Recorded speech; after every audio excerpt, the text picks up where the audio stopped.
Senhor, pois entendemos que Tu és o nosso Deus. Todos levantemos as mãos e exaltemos ao Senhor, o nosso Deus. Amém, irmãos? Vamos abrir então as nossas Bíblias no livro de Atos dos Apóstolos, capítulo 16. Eu quero ler o versículo 25 com você. Atos, capítulo 16, versículo 25. Atos é Novo Testamento. Qualquer ajuda que você precisar, levante a mão, o obreiro vai lhe ajudar. Mas fique bem ligado com Deus, irmão, para Deus ter condições de falar ao seu coração. Deus não pode operar se não for pela palavra dele. Guarda isso no seu coração. Quando nós guardamos, nós vamos passar, irmão, a encarar a palavra de Deus de uma maneira diferente. Atos capítulo 16, versículo 25. Glória a Deus, amém? Ele fala assim, perto da meia-noite, Paulo e Silas oravam e cantavam hinos a Deus, e os outros presos os escutavam. E de repente sobreveio um tão grande terremoto que os alicerces do cárcere se moveram, e logo se abriram todas as portas e foram soltas as prisões de todos. Vamos entender um pouquinho isso aqui, irmão. O que aconteceu com Paulo e o Silas? Estavam presos, a Bíblia diz, né? Mas por que eles estavam presos? Na prisão por quê? Porque fizeram mal, fizeram uma coisa ruim, cometeram um crime? Não, foi uma coisa boa que eles haviam feito. A Bíblia diz que o Paulo tinha libertado uma jovem, uma moça, que era possessa de um espírito de adivinhação, e ela era usada pelos donos dela, pelos senhores dela, e dava muito lucro para eles. Depois você pode ler lá o versículo 16 em diante. A Bíblia diz que todo dia eles saíam para um lugar para orar, e essa moça ia atrás deles, gritando, falando, e dizia para todo mundo: esses homens que nos anunciam o caminho da salvação são servos do Deus Altíssimo. Primeiro dia, depois no segundo a mesma coisa. Esses homens que nos anunciam o caminho da salvação são servos do Deus Altíssimo. Só que isso começou a incomodar o Paulo, irmão. Mas pastor, incomodar por quê? Aparentemente, irmão, aqui fica uma lição. Essa moça parecia ser livre, parecia ser uma coisa boa que ela fazia, parecia ser uma coisa de Deus. Ela falava algo que era certo. Eles eram servos do Deus Altíssimo e anunciavam o caminho da salvação, mas não era dirigido por Deus, irmão. Ali havia um espírito de adivinhação, que isso não é de Deus. Aparentemente ela era livre. Isso aqui ficou uma primeira lição para nós, irmão. Existem coisas que parecem boas, coisas que parecem que dão, né, lucro, coisas que dão uma satisfação, coisas que dão alegria, mas se não estão de acordo com a palavra de Deus, não tem que ficar na nossa vida, ainda que pareça algo de Deus, irmão. Uma oportunidade que você sempre pediu, mas se não é de acordo com a palavra, e o espírito de adivinhação não é de acordo com a palavra, e mesmo enquanto ela falava, mesmo falando algo que parecia vindo de Deus, veja bem, por isso nós temos que andar ligado com Deus, irmão. O diabo às vezes tenta enganar até aqueles que são escolhidos por Deus, e parecia de Deus, falar todos os dias, não, esses homens que anunciam o caminho da salvação, podiam ter ficado todos cheios, né? Não, o Paulo entendeu que ele incomodava o Paulo, irmão. Ele deve ter falado para alguém, para dizer: o que essa moça tem? Quando ela fala, me incomoda. O pessoal: não, Paulo, isso é coisa da tua cabeça. Ela está falando de Deus, até, tem gente que fala é até profeta. Ela está dizendo, ela é até profeta. Ela está falando que nós somos servos de Deus. Pois é. E um dia o Paulo não aguentou mais, irmão. Virou e mandou o demônio sair dela. Na mesma hora saiu, nunca mais ela adivinhou nada. Aí os senhores da moça ficaram bravos, irmão, perderam o lucro deles, né? Ela não adivinhava mais, já não dava mais lucro, ficaram bravos, foram lá, pegaram o Paulo, pegaram o Silas e levaram à prisão. E quando eles estavam na prisão, então aqui que é a nossa lição, ele diz, perto da meia-noite, eles faziam o quê? Primeira coisa, oravam. Irmão, a meia-noite é a hora da escuridão, né? A hora que é bem escuro, é a virada do dia, enfim, tantas coisas aí. Mas quantas vezes nós nos encontramos, irmão, numa situação como a do Paulo e do Silas, e às vezes estamos na escuridão, você não vê solução naquele problema, ele não tinha muito o que fazer, nós não temos muito o que fazer, às vezes é aquela doença que aparece, é aquela crise na família que aparece, é aquele problema que aparece na nossa vida, que nós não temos o que fazer. Em outros casos até, como o do Paulo aqui, é uma perseguição. Alguém que começou a perseguir você, de uma hora para outra, sem motivo, você começou a ser perseguido. Agora é claro, né, irmão? Deus tirou Paulo e o Silas da prisão. Por quê? Porque não fizeram nada. E se eles tivessem feito? Teriam ficado lá, irmão. Deus não é injusto. Entenda bem. Por que a pessoa é perseguida? Por causa do evangelho, glória a Deus, Deus vai livrar. Mas por que ele é perseguido? Por causa do mal que ele faz, por causa de um pecado que ele comete. Irmão, Deus não tem como livrar. Nós temos de estar na palavra. Então, perto da meia-noite, naquela condição, amarrados, machucados, a Bíblia diz que eles fizeram a primeira coisa, eles oravam. O que nós fazemos nessa condição? Temos que orar. Eles não ficaram murmurando, irmão. Essa é a primeira lição que nós temos de aprender. Você quer viver bem, filho de Deus? Não se torne um murmurador. Existe o problema, a murmuração não muda o seu problema. Pode ter certeza, não faz o teste não. Mas se você conhece alguém que tem esse hábito, nunca resolve o problema de ninguém. É ou não é verdade? Por mais que ele murmure, irmão. Pelo contrário, só afasta as pessoas da gente. Se você se tornar murmurador, ninguém gosta, irmão. Você gosta de conviver com aquela pessoa que murmura o tempo todo? Ninguém gosta, irmão. Só reclama, fala mal de todo mundo, sempre tem uma crítica, tem uma reclamação, e a ver porque a pessoa está com um problema e quer até culpar os outros, irmão. O Paulo eles podiam aqui ficar reclamando, não, eles são injustos, estão fazendo uma maldade conosco, mas eles escolheram orar. Amado, a oração é a única coisa que tem capacidade de mover o poder de Deus para agir em seu favor. A murmuração não faz isso, a tristeza não faz isso, a lamentação não faz isso. Me desculpe usar essa expressão, mas me fazer de vítima, me fazer de coitado, né? Não vai trazer o poder de Deus para me abençoar. Pastor, não, mas Deus está vendo que eu sofro muito, ele tem que ver que eu sofro muito e vai me ajudar. Não, é o poder de Deus, é pela palavra e pela oração que o poder de Deus vai se manifestar. Ore. O que está acontecendo com você? Ore. Tem casos que precisamos pedir uma oração. Alguém que ore conosco, sozinho nós não estamos conseguindo, mas tem casos que temos que orar, irmão. Não temos que transferir para o outro aquilo que eu tenho que fazer, é abrir o coração diante de Deus. Tem casos que Deus tem que tratar com a pessoa na oração, tem que tratar o coração dela. Às vezes há ali uma tristeza, desculpe, às vezes há um pecado, e abriu a porta para aquele mal, mas na oração Deus vai dirigir, Deus vai operar. Então, perto da meia-noite, eles, primeira coisa, oravam. Você tem que orar. Comece a orar. Mas o meu problema é muito sério, eu não tenho força. Você já ouviu falar isso? Não? Mas sua força vem de Deus, irmão.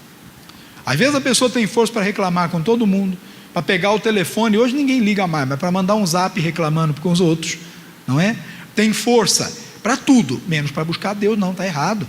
Levante-se em nome de Jesus. Deus, eu vou buscar o Senhor é a minha força, o Senhor vai me ajudar. Ore. Eles estavam lá na pior condição, irmão. Tinham apanhado, se você ler a história, tinham apanhado, estavam amarrados, já fazia tempo isso, e tinham um temor. No outro dia podiam ser mortos, podiam ser condenados à morte, podiam perder a vida, mas eles oraram. Temos que orar. Oravam, e o que mais que eles faziam, né? Perto da meia-noite, continuando aqui, Paulo e Silas oravam. Segunda coisa, e cantavam hinos a Deus. É outra coisa. Além de orar, oraram, cantavam hinos, começaram a se alegrar. Aqui a outra coisa importante: cantar um hino é uma expressão da nossa fé diante de Deus, irmão. Você está feliz? Cante. Pastor, feliz que jeito? Essa luta que eu estou passando, não, você orou? Creio, o poder de Deus operou. Comece a se alegrar diante de Deus. Jesus, quando foi ao túmulo do Lázaro, foi para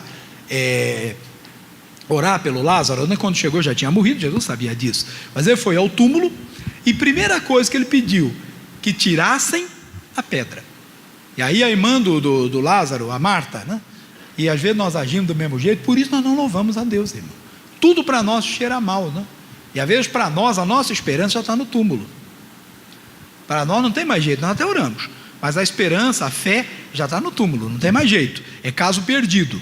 Não, ele pediu que tirassem a pedra. Aí aquela pessoa que não é ligada com Deus, às vezes não entende o que nós fazemos. Tem gente que não entende, acha até que você é doido, que você é maluco, você está numa situação da maneira que você está com tanto problema que você tem, na luta que você está, e você está louvando a Deus.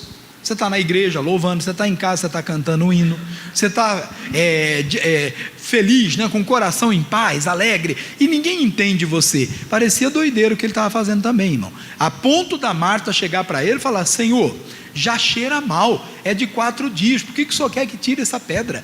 Não vai ser uma cena muito boa de ver, primeira coisa, né? E um cheiro muito agradável de sentir. Já cheira mal, é de 4 dias. Irmão, aquele que anda desligado de Deus, tudo cheira mal para ele. Por isso ele não tem motivo de louvar a Deus. A Marta podia ter dito: não, Senhor, glória a Deus, vou mandar tirar agora, tira a pedra logo, tira logo, Jesus está mandando. Aí tiraram a pedra. Quando tiraram a pedra, Jesus levantou os olhos para o céu e orou. Mas ele pediu a Deus para tirar o Lázaro de lá. Qual foi a oração de Jesus? Vamos ver se você lembra. Primeira coisa, o Lázaro estava lá dentro. O que ele estava fazendo lá dentro? Descansando, né? Foi descansar do serviço, está dentro do túmulo. Você não faz, ninguém faz isso, irmão. Tem gente que não chega nem perto do cemitério, irmão. Morar perto, então, não quer nem saber, né? Não gosta, tem medo. Eu falei outro dia para o irmão, não sei quem estava me falando, não, mora perto do cemitério. Foi uma brincadeira que fizeram aí. Aí eu falei uma coisa, é verdade, não sei se você vai concordar comigo. Quem está lá no cemitério, quem mora lá, não faz mal para ninguém. Concorda comigo? Não? É ou não é? Quem mora lá no cemitério não faz mal, lá dentro eu estou falando. Não faz mal para ninguém, irmão. Aquele não faz, pode ter certeza. E Jesus está lá, irmão, levantou os olhos e orou: Pai, graças te dou porque o Senhor me ouviu. Mas ele tinha ouvido o quê, irmão? O que Deus tinha dado para Jesus? O que ele tinha feito? O Lázaro continuava lá, estava tudo igual. Mas ele cria que a oração dele a Deus tinha o resultado, que Deus ia operar. Irmão, é assim que nós temos de agir. Quando ele terminou de orar, ele falou, e não orou não, ele disse: Lázaro, vem para fora. E ele veio, irmão. O homem saiu daquele túmulo, estava lá até enfaixado ainda, mandou que tirassem as faixas, que desenrolassem ele e deixassem ele livre. Acabou. E conosco, temos de agir do mesmo jeito. Pastor, mas eu não vi resultado nenhum. Não, eles oravam e cantavam hinos. Comece a louvar a Deus, irmão. Comece a agradecer a Deus. Mas eu não vi resultado. Louve a Deus. A sua oração terá o resultado quando você aprender a louvar. A Bíblia diz para velar na oração com ações de graças, mas às vezes oramos aqui e murmuramos ali. Parece a música, né? Tropeça aqui, cai acolá. Só que oramos aqui e choramos lá do outro lado, né? Oramos aqui e choramos lá. Aí você volta e ora de novo, e depois chora de novo, e ora de novo, e reclama de novo. Aí eu pergunto para você: mudou alguma coisa? Mudou sim. Você gastou mais lenço, tanto reclamar. Mudou nada, irmão. Não vai mudar. A oração que traz resultado é a oração que é feita pela fé. Não é pela murmuração, pela lamentação, é aquilo que cremos. Oramos, eu creio, a obra está feita. Mas estavam lá ainda, irmão. As costas doendo, estavam amarrados, estavam lá jogados na prisão. Não tinha tido mudança nenhuma. Isso é agir pela fé. Isso é agir pela fé. Quando se fala em agir pela fé, a pessoa pensa logo que ela tem que sair fazendo doideira por aí. Não, isso é agir pela fé, irmão. Agir pela fé é louvar a Deus, mesmo antes de ver resultado algum. Você não viu nada, não tem resultado, mas eu vou louvar a Deus, porque creio que Deus já atendeu a minha oração. Amém? Seja em que área da vida for, seja o que for, aprenda a orar. Está perto da meia-noite, a coisa está ficando difícil, a coisa está ficando dura, o problema está aumentando, mas eu creio, o meu Deus atendeu a minha oração, Deus ouviu a minha voz. Amém? Continuando aqui então. E perto da meia-noite, Paulo e Silas oravam e cantavam hinos a Deus, e os outros presos os escutavam. E de repente sobreveio um tão grande terremoto que os alicerces do cárcere se moveram e logo se abriram todas as portas e foram soltas as prisões de todos. Será que esse terremoto foi por acaso, irmão? Que terremoto foi esse que soltou até as cadeias deles, até as correntes deles, irmão? Não foi não.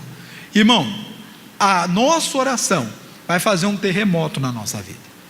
O que ele quer dizer aqui? Não vai pôr tudo de ponta cabeça, vai sacudir, vai mudar, vai abrir as portas.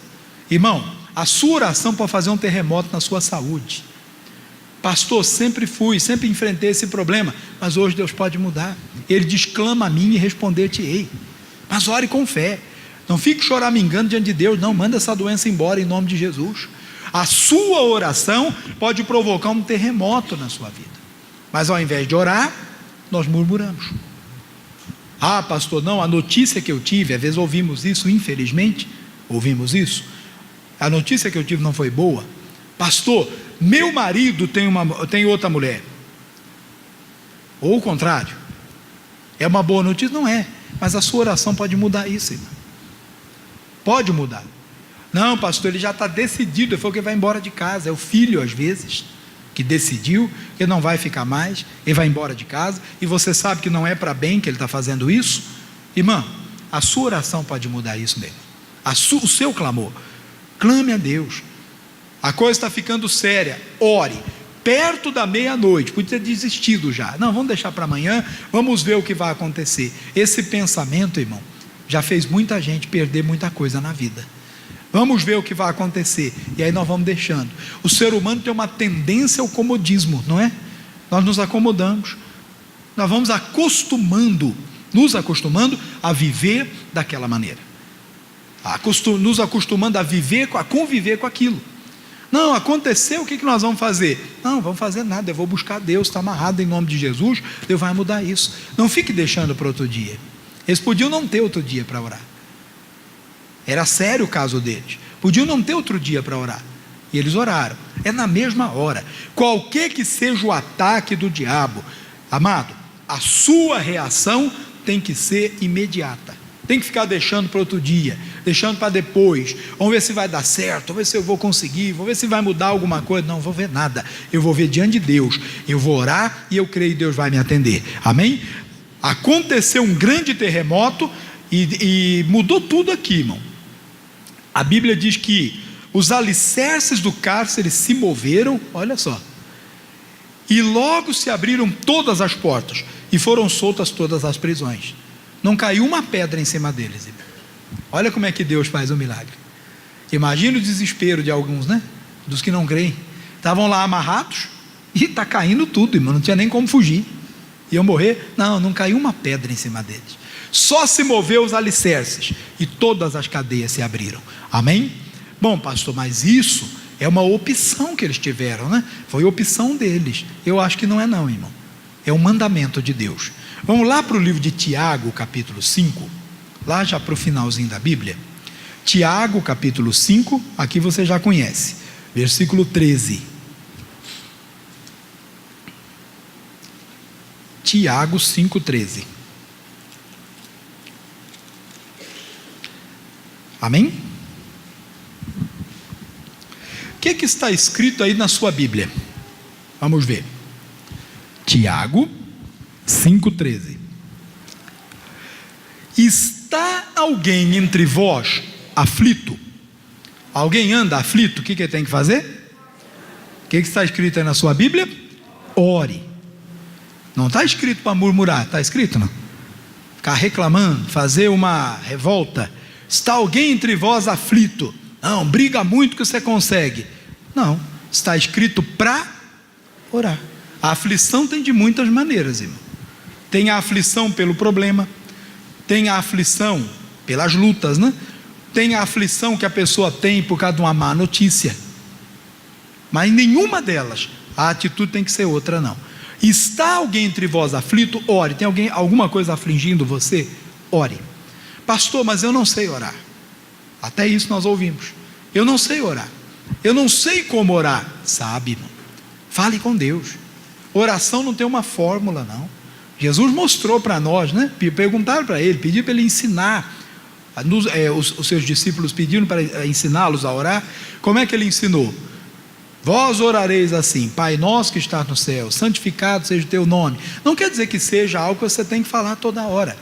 Quer dizer que você tem que entender e orar. Mas a oração é aquilo que vem de dentro de você, sabendo que você ora ao Pai Celestial, aquele que tem todo o poder, e ora em nome de Jesus e que Ele vai atender a sua oração. Aí eu orei, pastor, glória a Deus, tá bom, o que mais? Está alguém, perdão, a minha página virou aqui, por isso que está diferente. Voltou. Tiago 5,13, né? Está alguém entre vós aflito? Ore. Está alguém contente? Cante louvores. Cante louvores. Está alguém contente? Ah, pastor, estou contente, eu vou fazer tudo que eu sempre quis fazer na vida. Não, louve a Deus, irmão. Não tem coisa melhor. É um mandamento de Deus. Você orou? Creia, Deus atendeu a minha oração, agora eu vou me alegrar diante de Deus. A tristeza tem que durar até quando? A Bíblia diz, né? O choro pode durar a noite toda. E depois? Mas a alegria vem pela manhã, no amanhecer. Vem com o sol, né? Vem com a luz. Irmão, até quando dura a tristeza? Até quando Deus falou o seu coração e você orou a Deus. Se passar disso, estamos até contra a palavra de Deus. A tristeza tem que durar, e dura, até que Deus fale ao coração. Pode durar até Deus falar ao seu coração, mas você ouviu a voz de Deus, Ele falou ao seu coração, agora é hora de se alegrar. Amém? Que Deus fale mais ao seu coração, que te abençoe. Deus quer, irmão, e Ele pode fazer um grande terremoto na sua vida. Comece a buscar a Deus. Faça um propósito com Deus. O ano está acabando, já está caminhando para o final, né? Hoje é o último domingo já. O ano está caminhando para o final. O que falta ainda para você? Quais os planos que você fez? Você fez no começo do ano um projeto de vida. Você já conseguiu? Pastor, está faltando ainda. Então lute pelo que está faltando, irmão. Não é época, não é hora de se afastar. É hora de se aproximar. Nós não estamos em época de nos afastar, de nos distanciar. Estamos em época de chegar mais perto. Não estamos em época de fazer outra coisa, senão buscar a Deus, irmão. E Deus é poderoso para fazer um grande terremoto na nossa vida, no nosso país, na nossa família. Deus pode fazer um grande terremoto. Agora, tudo que tem te causado aflição, leve diante de Deus, irmão. E Ele sabe como resolver todos os nossos problemas. Glória a Deus. Coloca a mão no seu coração. Pai. Senhor, pois entendeu